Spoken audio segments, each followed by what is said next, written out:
Welcome back, it's me, Lou. I'm here for another action figure unboxing and review. Today from Hasbro, in the retro carded Iron Man series, we are featuring Iron Man Model-01 Gold. Okay, so today is September 26th, 2024. I got this recently at my local Walmart. And this is a figure that I'm all about. For one, I love any Iron Man figure that comes with the alternate Tony Stark portrait. And this one does right there. And when I saw this figure at the store, I've seen this a couple of times. This wasn't the first time I saw it. And every time I see this figure at the store, the figure just sits on the shelves. No one wants this version of Iron Man, and it pains me to no end. I love, love, love gold Iron Man, especially the chunkier, like old school vintage style costume. There's something about it. I don't know. This kind of like really speaks to me. It's so silly looking. The fashion sense. The fashion sense is of its time.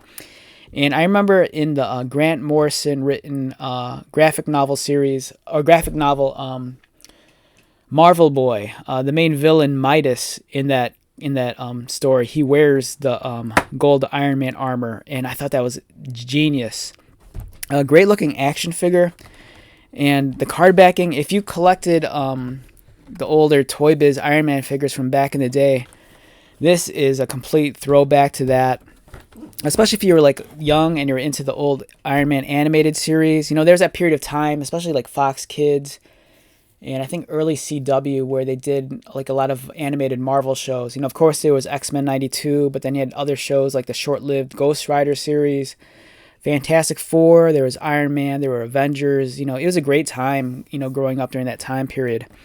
And this card back, oh man, if you're from that era, this is really, really cool. The figure is beautifully framed inside the bubble with all the different accessories. You get an extra pair of hands, you know, if you want to recreate the repulsor effects.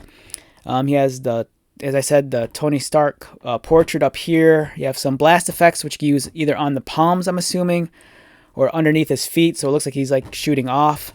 And you also get these cool smoke effects, which you can wrap around the blast effects. Iron Man Gold Model-01. When Tony Stark decides that Iron Man needs an outfit upgrade, he faces off against the hypnotic Gargantuous wearing golden armor. And much like the older toys, you know, the card back really emulates that classic Toy Biz style. And even they use a very similar like art style, like with the technical illustration, kind of highlighting the different, you know, play features. You know, you can swap the head out, swap the hands out. Here are the blast effects with the smokes. And a beautiful looking figure. Very, very happy to have this in my collection. Iron Man's one of those cool he's one of those cool characters where it's kind of like Batman in the toy world, where they'll give you like a million different versions of Batman. You know, there's, of course, standard crime fighting Batman, but then you get the Arctic version, camouflage Batman, you know, stealth Batman, scuba diving Batman. Iron Man's kind of along those same lines, but the cool thing with Iron Man is that it actually feels more credible. You know, Iron Man has this Hall of Armor, and it's kind of neat that you can like create all these different versions of Iron Man. And I always forget how to properly open up these retro style card backs, because sometimes they give you that little kind of like slot underneath where you can just pull off the bubble.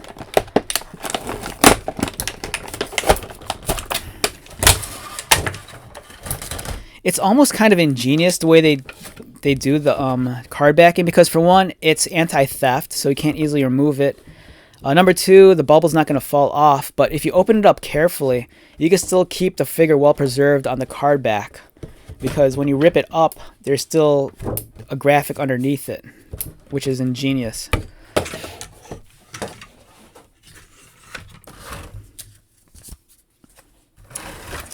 Alright, so first impressions of Iron Man 01 Gold. It's nice. I kind of wish that the gold was a little bit more metallic.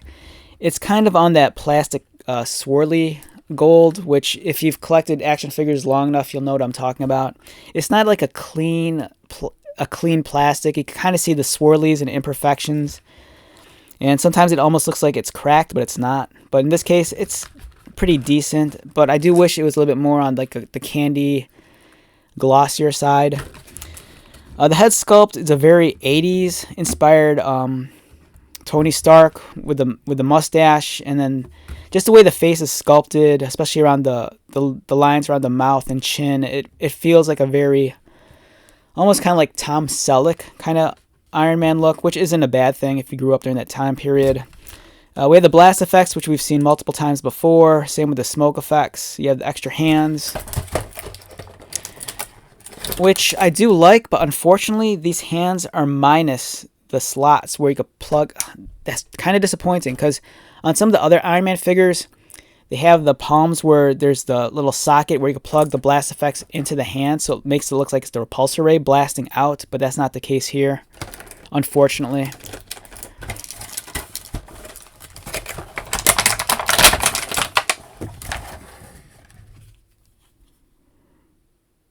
And here is Iron Man 01 Gold. It looks awesome. It's a bulkier figure. This guy stands in at about 7 3/4 inches. For a height comparison, here he is next to Marvel Legends X-Men Vulcan. And you can see the height difference. So it really does embody that larger than life, larger sized armor that Iron Man wears. Bulkier figure. Hopefully it doesn't hinder this articulation. I love how for the mask you can kind of see his eyes underneath, which is nice. Yeah, the reactor in his chest, the little antenna. It kind of reminds me of like Bender from Futurama. I love how they kind of have like very subtle panel lining on the belt and on the forearms. It really does a lot to bring out the details, because, you know, if they didn't add that kind of like panel lining, you'd be completely lost, and it would look as bare as this, which, it's kind of disappointing that they didn't panel line the back. I get it, it's a cost-cutting thing. And, you know, it looks great on the front, and it looked great on the back, but unfortunately you don't have that here. Again, it's kind of disappointing. You have the panel lining on the front of the gauntlet, but not on the back. If you're like a customizer or modeler, especially if you're into like Gundam models, chances are you might have a Gunpla liner, which you can use to easily darken in, you know, all the line work and contours to give it a little bit more definition, and it looks more striking. You know, the subtle addition of those lines really makes a huge difference. And it's a nice shade of gold. Again, I wish it was a little bit more glossy, a little bit more on the candy side, but it's nice. It's a little inconsistent as well. As you can see, the arms look really almost kind of like reflective, where the chest and the skirts, it's a little bit more matte in finish. In terms of the articulation, his head moves, as does his arms. There is no butterfly joint, which I don't mind. I hate butterfly joints. He has a bicep cut towards the top. Pinless design on the elbows, so it's very clean looking, and it's double jointed. Articulated wrists. Swivels at the waist. Mine's a little bit stuck, I think. There you go, got loosened up.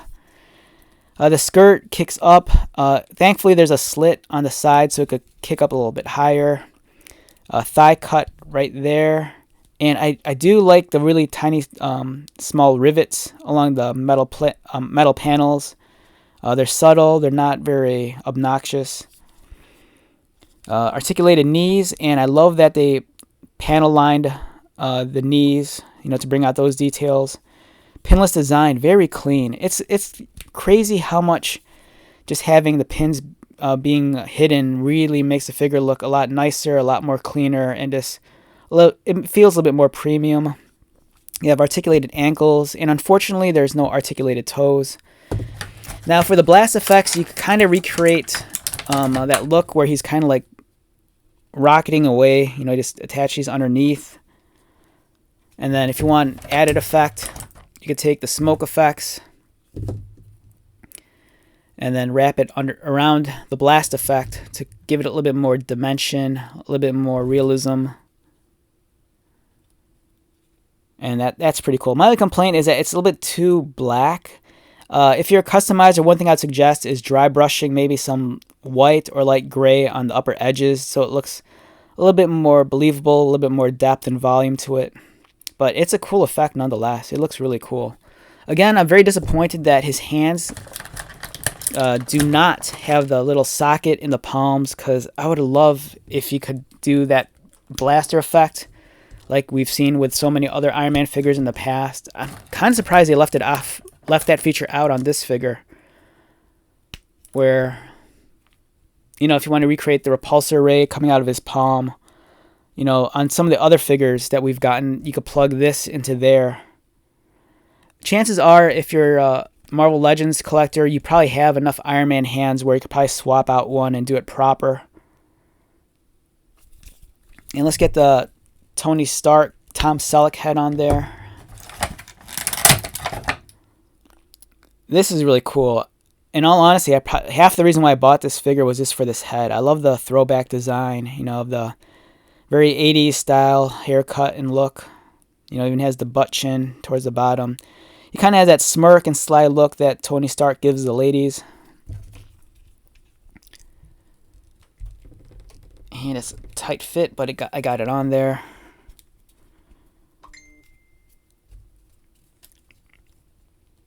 And yeah, that's such a cool look. Look at that. Yeah, this alone is worth the price of admission. This is fantastic. The only downside is that when you can't really display the helmet in his arm like this, just because you have the eyes still underneath there. So it's almost kind of morbid. Almost looks like he's holding a severed head. But if you turn the head enough, you know, like that, so you don't see the eyes, it looks, you know, somewhat believable. Or just have it upward like that. But yeah, I'd love this so much. Great figure. On a scale of 1 to 10, for me, this is a solid 9. There's some shortcomings, but I love the retro throwback, you know, to the old animated series line of figures by Toy Biz. I love the fact that he comes with the extra old school looking head. And just for the heck of it, here's one of my favorite Iron Man figures. I just happen to have this on my desk. This is not produced by Marvel. This is actually a Diamond / Marvel Select Ultimate Iron Man figure. This is probably one of my favorite iterations of the character. It looks cool. It's very mech inspired, and I just love having all these different Iron Mans in my collection. It's great. And the cool thing too is that the old Marvel Select Ultimate Iron Man comes with this giant maintenance bay, and then you can like display him like this, which is cool. And it's great because since it's so large, it's multifunctional. So you could, like, if you want to, you could like display it with some of the more modern figures. Like if you wanted to put this guy in here, it looks great. So yeah, Iron Man's one of those characters who is very fortunate to have so many different versions and so many different iterations of his character done in action figure form. You know, so you get all the different armors, and you know, I'm so grateful for that. You know, he's one of my favorite Avenger characters. And when that live action movie came out, man, that was like earth shattering. It really changed the landscape of superhero films. All right, so with that being said, let's wrap this one up. Once again, my name is Lou. If you're new to my channel, welcome. If you are a returning viewer or subscriber, thank you so much for your continued support. I greatly appreciate it. So until the next video, be safe, take care of yourself, buy lots of toys, and most importantly, be happy. And I'll see you at the next one. All right, later.